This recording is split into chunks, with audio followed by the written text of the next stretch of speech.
The work AI is taking first is not the hard, complex work. It's the shallow work, the summaries, the first drafts, the data retrieval, the formatting, the tasks that don't require deep, sustained thinking.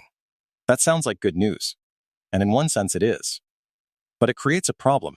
If the only thing that remains uniquely valuable is your capacity for deep, concentrated thinking, and that capacity has been quietly eroding for years, then the moment the shallow work disappears, you may find there's less underneath it than you expected.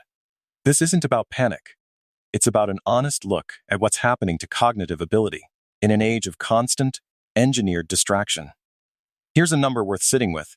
In studies of office workers, the average time before a person self-interrupts, meaning they break their own focus without any external trigger, is around 3 to 5 minutes. Not because the work is boring, not because they're lazy, because the habit of checking phone, email, chat has become so automatic that it runs below the level of conscious decision-making. Cal Newport, who coined the term deep work, defines it simply: professional activity performed in a state of distraction-free concentration that pushes your cognitive abilities to their limit. The kind of work that creates new value, improves skill, and is hard to replicate. And the uncomfortable reality is that most people in knowledge work have not done a sustained session of that kind of work in years. Not because the work doesn't exist, but because the environment, the tools, the culture, the defaults have been designed to prevent it. That's not a personal failing. It's a structural condition.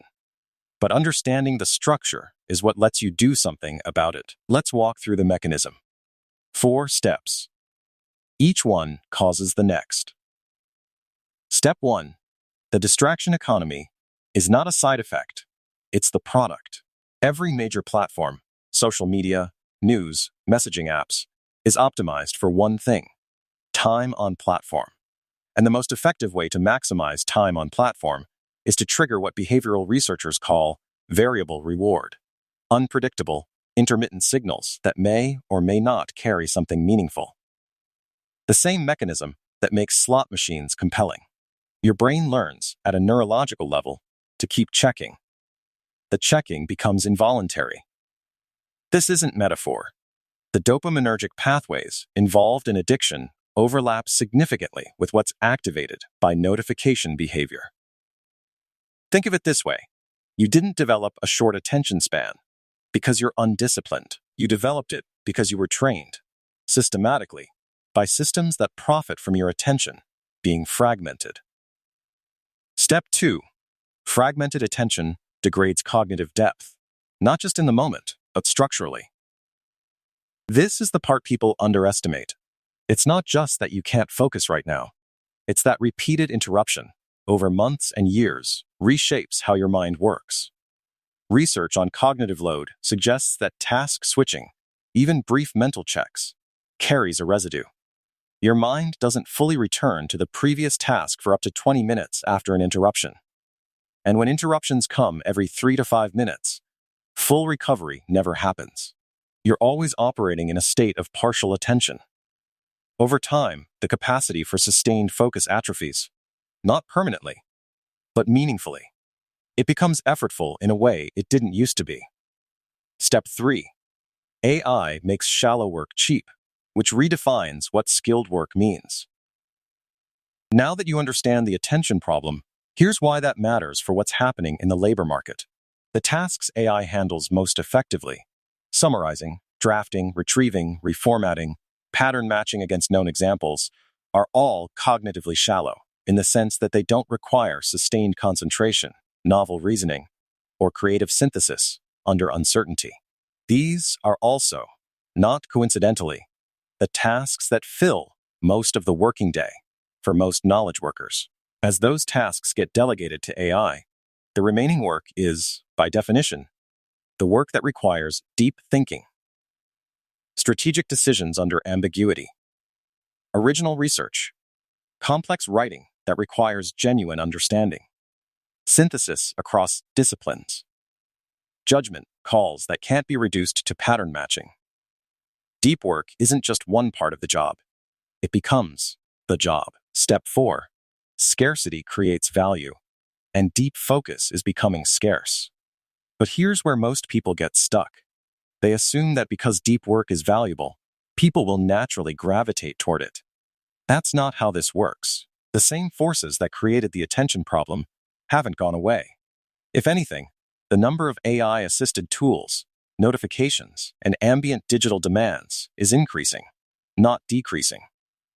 The people who develop the capacity for deep work are not doing so because the environment supports it. They're doing it deliberately, against the grain, because they understand the mechanism. That's the divergence that's opening up right now. Not between people who work hard and people who don't.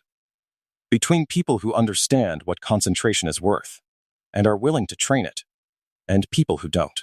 Step back for a moment and look at the bigger picture. Two versions of the next 5 years. You don't train deep work. You use AI like everyone else does, to go faster, to produce more, to stay on top of the feed. Your outputs increase in volume.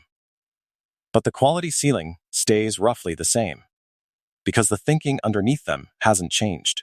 When the shallow work fully automates, you find that what you were being paid for, speed, volume, quick turnaround, isn't the bottleneck anymore.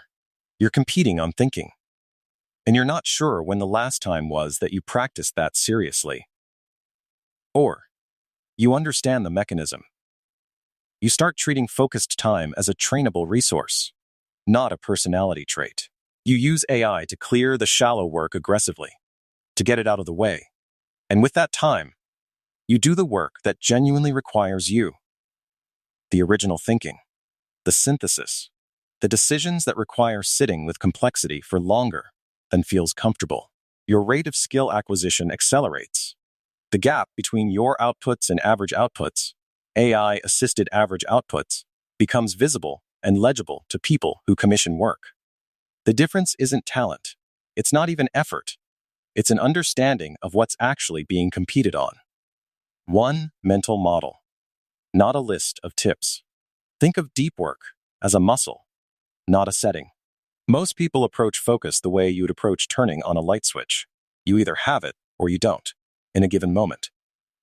The problem is that a muscle you haven't trained doesn't just perform poorly. It fatigues almost immediately, which convinces you that you weren't built for it. The research on deliberate practice suggests that the capacity for deep concentration follows the same training curve as any other demanding physical skill. In the beginning, 20 to 30 minutes of genuine, distraction-free concentration is genuinely difficult. Not because you're doing it wrong, because the neural circuitry involved hasn't been called on in a while, and it needs consistent activation to rebuild. The practical implication. Don't start by trying to work for 4 hours without interruption. Start by treating one 25-minute block per day as non-negotiable. Phone out of reach. One task. No switching. Do that consistently for 2 weeks. You will notice, in a measurable way, that the depth available to you within that block increases. Then you extend it. Then you add a second block. You're not managing attention. You're building it. The reframe is this. You're not trying to eliminate distraction, because distraction is morally bad. You're training a cognitive capacity that has measurable career value and is currently undervalued precisely because most people aren't doing it. That's the arbitrage. So here's the answer to the question we started with.